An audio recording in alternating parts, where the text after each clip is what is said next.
أعوذ بالله من الشيطان الرجيم. بسم الله الرحمن الرحيم. قالت رب أنى يكون لي ولد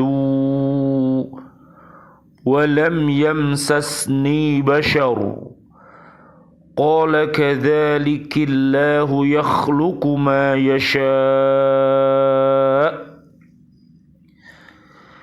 إذا قضى أمرا فإنما يقول له كن فيكون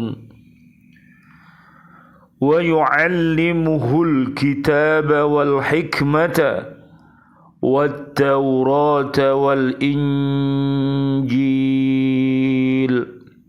Sadaqallahul azim. Dia Maryam berkata, "Ya Tuhanku, bagaimana mungkin aku akan mempunyai anak, padahal tidak ada seorang laki-laki pun yang menyentuhku." Dia Allah berfirman, "Demikianlah Allah menciptakan apa yang Dia kehendaki. Apabila Dia hendak menetapkan sesuatu, Dia hanya berkata kepadanya, jadilah, maka jadilah sesuatu itu." Dan Dia Allah mengajarkan kepadanya Isa kitab, hikmah, Taurat, dan Injil. Maha benar Allah dengan segala firman-Nya, dan Dialah yang Maha Agung. Surat ketiga, namanya Ali Imran, ayat 47 dan 48. An Luqman al-Hakimi annahu qala libnihi ya bunayya innan nasa thalathatu aslathin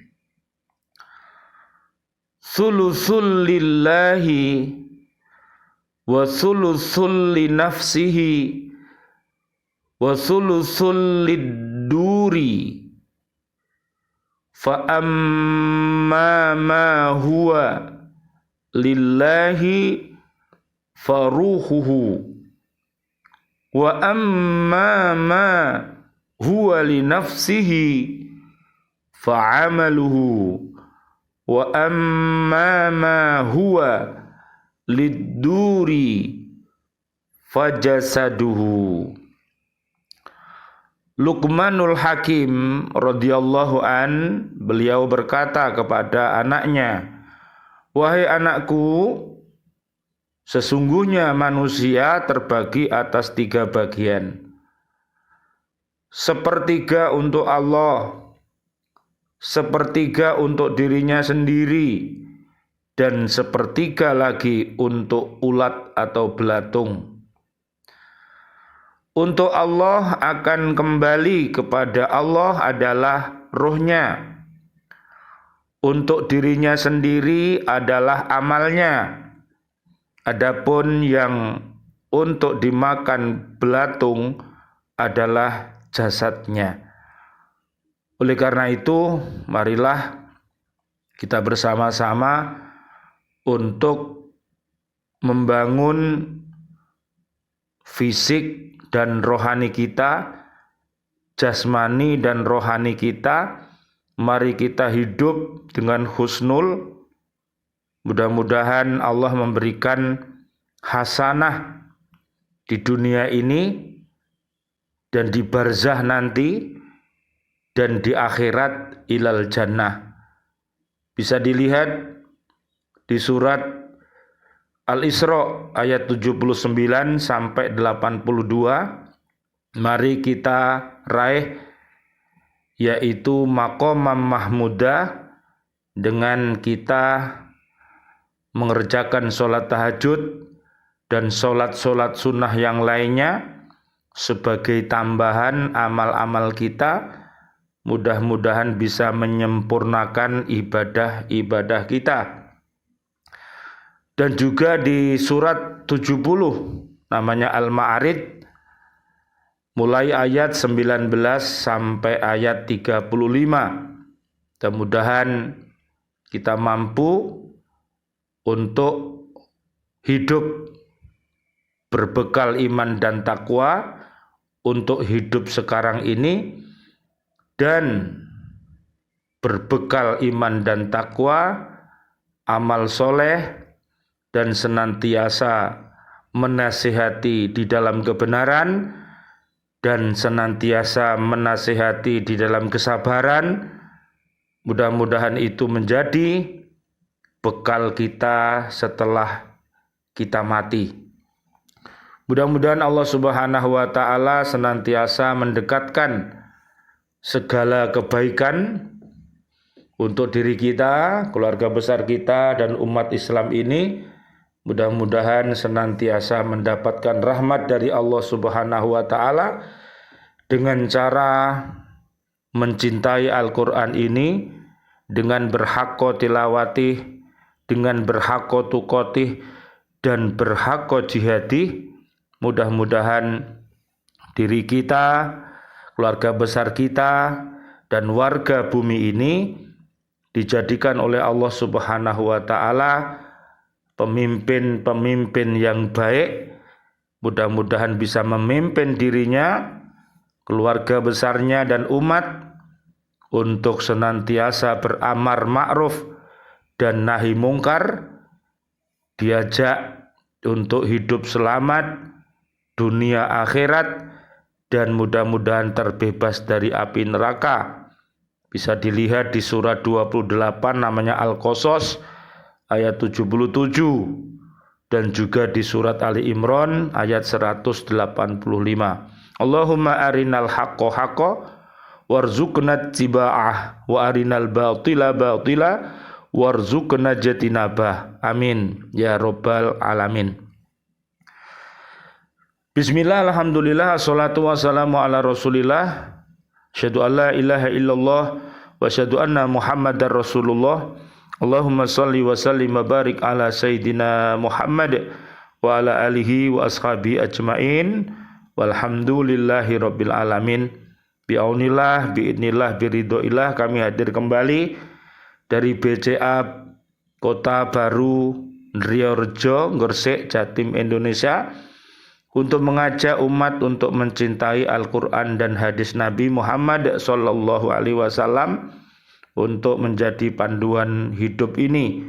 Mudah-mudahan Allah Subhanahu wa Ta'ala senantiasa menurunkan berkahnya kepada kita untuk hidup di dunia ini hasanah, mudah-mudahan di akhirat juga hasanah. Dan mudah-mudahan negeri kita NKRI ini dijadikan sebagai baiti jannati, yaitu bisa kita lihat di surat 34 namanya surat Saba ayat 13 sampai ayat 15, yaitu negeri yang baldatun thayyibatun wa rabbun ghafur, bumi yang aman, bumi yang nyaman, penduduknya orang-orang yang beriman. Apabila dia berbuat maksiat, cepat-cepat bertaubat, mudah-mudahan selamat dunia akhirat. Amin ya rabbal alamin. Kajian kita di surat Ali Imran ayat 47.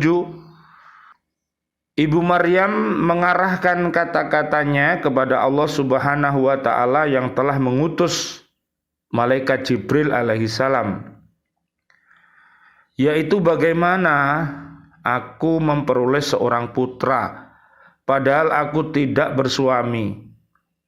Apakah kejadian yang demikian itu dengan perkawinan dahulu, ataukah dengan kodrat Allah Subhanahu wa Ta'ala semata-mata? Mungkin maksud kata-kata Ibu Maryam itu untuk menyatakan kekagumannya pada kekuasaan Allah Subhanahu wa Ta'ala dan memandang hal itu sebagai suatu mukjizat yang besar. Allah Subhanahu wa taala menjelaskan bahwa kelahiran demikian akan terjadi bila mana Allah menghendakinya. Allah menciptakan apa yang dikehendakinya. Jika Allah berkehendak menetapkan sesuatu, maka hanya cukup berkata kepadanya, jadilah engkau, lalu jadilah dia.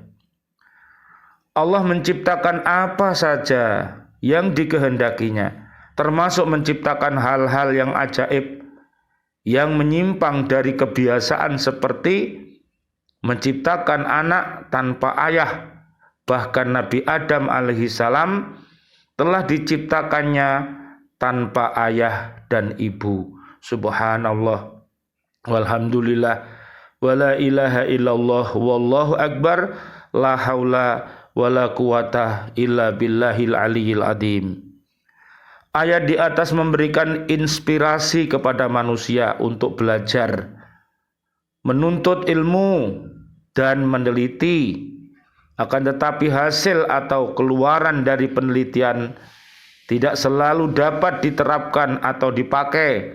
Hal ini tergantung pada pengkajian yang melandaskan pada asas manfaat bagi manusia dan tidak bertentangan dengan nilai-nilai dan hukum dalam agama Islam. Sepanjang tidak bertentangan dengan hukum Islam, maka hasil penelitian dapat dipakai atau diterapkan dalam masyarakat. Ilmu genetika misalnya, sebagaimana cabang ilmu lainnya, didorong oleh Islam untuk didalami. Namun apabila di dalam penelitiannya ada bagian yang mengarah pada pelanggaran hukum Islam, penerapannya harus dipertimbangkan kembali. Nanti bisa dilihat orang-orang yang berilmu pengetahuan yang akhirnya bisa menghasilkan yaitu pribadi-pribadi yang senantiasa iman dan takwa kepada Allah, iptek yang kokoh. Ada di surat 35, namanya surat Fatir, ayatnya 28 sampai 35, yaitu para alim ulama menempati ranking pertama, dan juga para mahasiswa, para siswa, dan juga para pendengar-pendengar setia, dan juga para pecinta-pecinta ilmu, semuanya termasuk mendapatkan kasih sayang dari Allah Subhanahu wa ta'ala.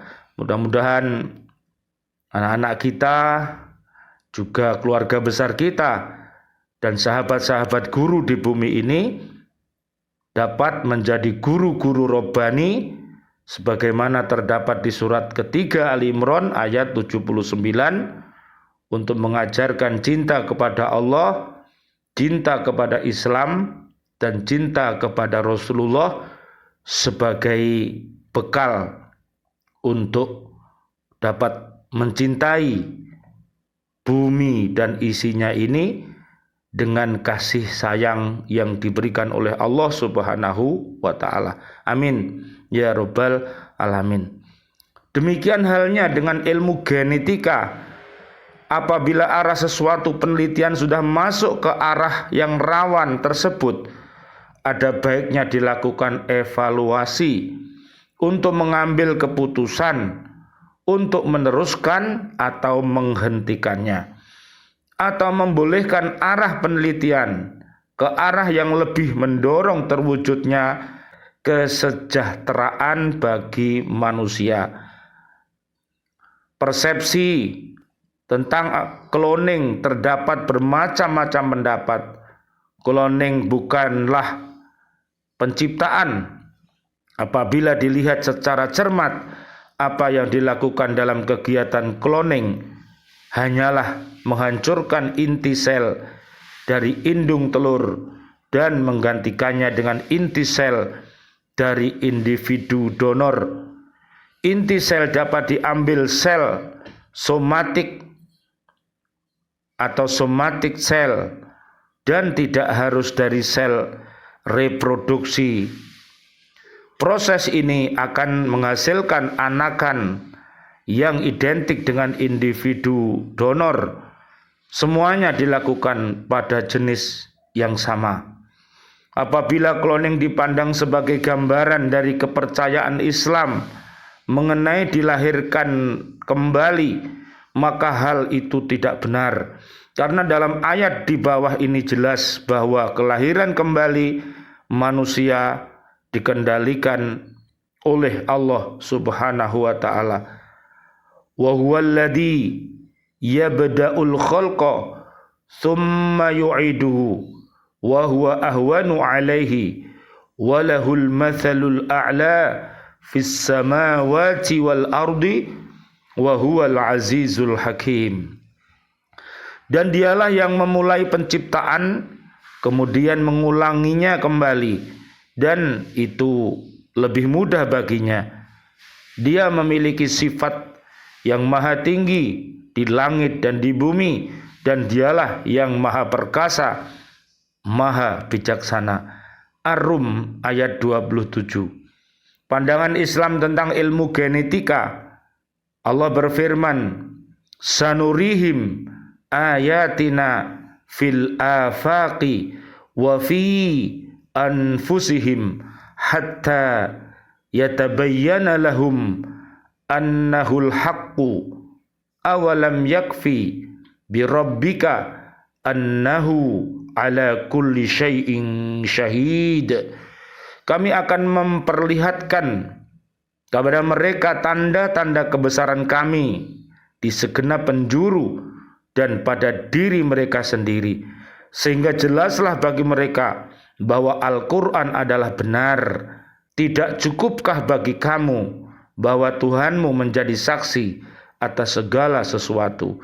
Surat Fussilat ayat 53. Ayat tersebut menjadi inspirasi manusia untuk berusaha membaca gennya sendiri. Ini dalam rangka usahanya untuk mengenali dirinya sendiri dan bersyukur kepada Allah Subhanahu wa taala dengan membaca pemetaan genetika. Kita akan mengetahui mengenai antara lain ada atau tidaknya penyakit turunan. Dengan demikian ilmu ini akan memberikan kontribusi kepada kesehatan manusia dalam usahanya mencegah timbulnya penyakit tertentu dan cara penanggulangannya.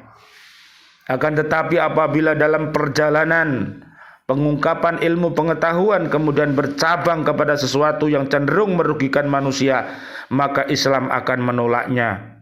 Cloning manusia misalnya, Islam dengan tegas menolaknya. Beberapa hal yang dapat dikemukakan mengenai alasan penolakan Islam terhadap cloning manusia. 1. Manusia diciptakan Allah dalam bentuknya yang paling sempurna dan lebih tinggi dari makhluk lain. Allah berfirman, walaqad karramna bani adama wa hamalnahum fil barri wal bahri wa razaqnahum minat thayyibati wa faddalnahum ala katsirin mimman khalaqna tafdila. Dan sungguh telah kami muliakan anak cucu Adam, dan kami angkut mereka di darat dan di laut, dan kami beri mereka rizki dari yang baik-baik, dan kami lebihkan mereka atas banyak dari makhluk yang kami ciptakan dengan kelebihan yang sempurna. Surat Al-Isra ayat 70.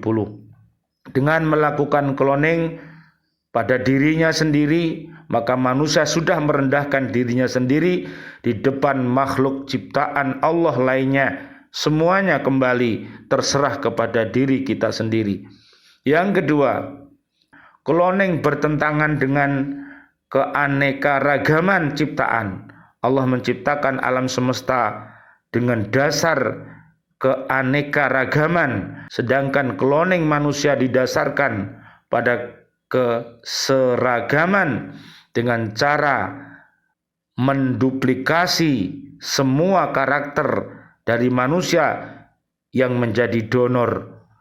Keseragaman misalnya dalam rupa fisik akan sangat mengganggu kegiatan hidup sehari-hari. Misal dalam satu kelas semua muridnya adalah hasil kloning dari individu yang sama. Apabila salah satu murid melakukan kesalahan, sangat sulit bagi si guru untuk mencari mana anak yang salah karena rupa dan fisik semua murid persis sama.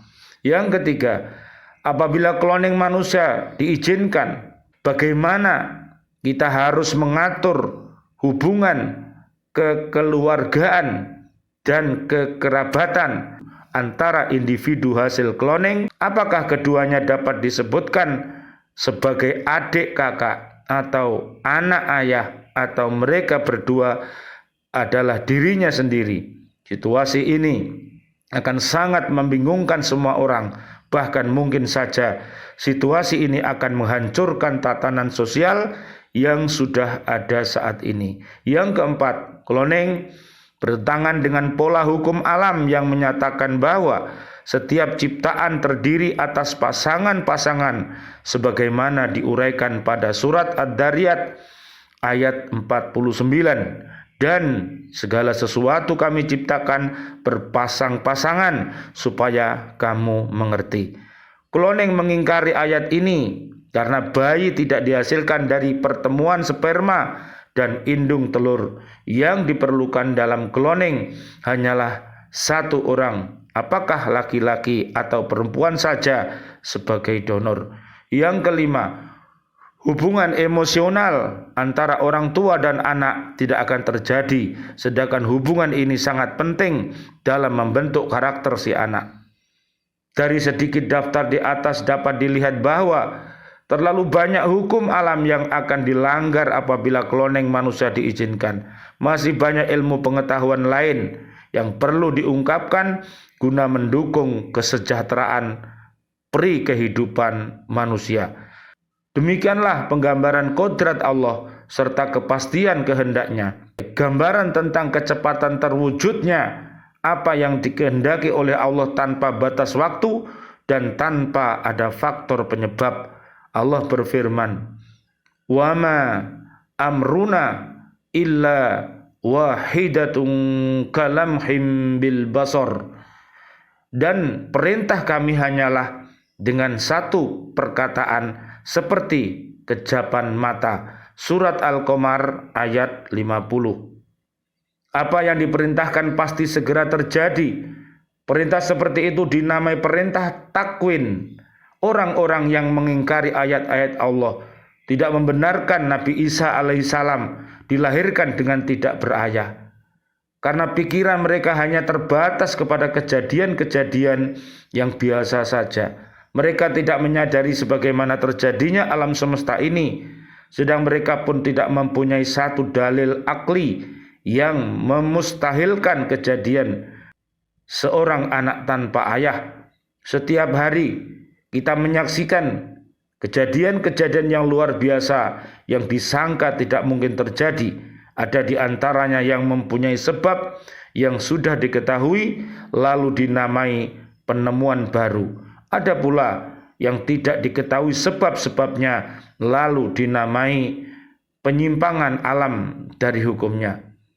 Orang mungkin berkeyakinan bahwa sesuatu yang terjadi tidak menurut sebab yang biasa, membuktikan kekuasaan Allah, dan bahwa sebab-sebab bagi terjadinya sesuatu tidak selamanya harus sesuai dengan pertimbangan akal. Generasi sekarang telah melihat dan menyaksikan adanya kejadian-kejadian yang aneh dan luar biasa. Hal seperti itu jika dilihat oleh orang-orang dahulu, tentulah mereka akan menganggapnya sebagai suatu perbuatan sihir atau perbuatan jin. Mereka tidak berusaha mencari alasan dalam mengingkari sesuatu kejadian yang ia sendiri belum mengetahui sebab-sebabnya. Para filosof dan ilmuwan zaman sekarang menetapkan bahwa mungkin terjadi sesuatu binatang lahir dari sesuatu yang bukan binatang. Maka Kalau demikian halnya, jika ada seekor binatang lahir dari seekor binatang lain yang berbeda macamnya, adalah sangat mungkin dan masuk akal. Terakhir 48, dalam ayat ini diterangkan bahwa Allah yang mengajar Nabi Isa alaihissalam pengetahuan menulis dan ilmu yang benar, menggerakkan kemauan seseorang untuk mengerjakan amal-amal yang bermanfaat, serta Allah memberi kepadanya kemampuan untuk memahami Taurat dan segala rahasia hukum-hukumnya. Isa al-Masih mengetahui segala rahasia-rahasia hukum, kemudian menjelaskan kepada kaumnya. Juga Allah Subhanahu wa taala mengajarkan kepada Nabi Isa alaihissalam kitab Injil yang diwahyukan kepadanya. Mudah-mudahan dengan adanya kita senantiasa bertafaqquh fiddin, mencintai Al-Quran ini, kita akan kokoh akidah kita akan kokoh syariat kita akan kokoh ibadah kita akan kokoh muamalah kita, dan kita akan tahu kisah-kisah umat-umat terdahulu bersama para nabi dan rasulnya. Yang baik mari kita ambil, yang buruk mari kita tinggalkan, dan sesungguhnya sumber segala ilmu itu dari Al-Quranul Karim ini.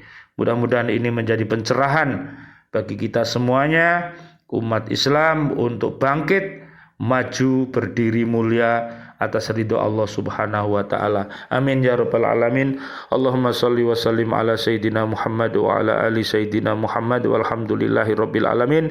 Rabbana taqabbal minna salatana wa siyamana wa qiyamana wa ruku'ana wa sujudana wa tahlilana wa tasbihana wa tadarru'ana wa ta'abudana wa tamim taqsirana ya Allah ya arhamar rahimin. Rabbana hablana min azwajina wa dhurriyyatina qurrata ayun waj'alna lil muttaqina imama. Rabbana atina fid dunya hasanah wa fil akhirati hasanah wa qina adzabannar. Walhamdulillahi rabbil alamin. Wal afu minkum. Wassalamualaikum warahmatullahi wabarakatuh. Waalaikumsalam warahmatullahi wabarakatuh.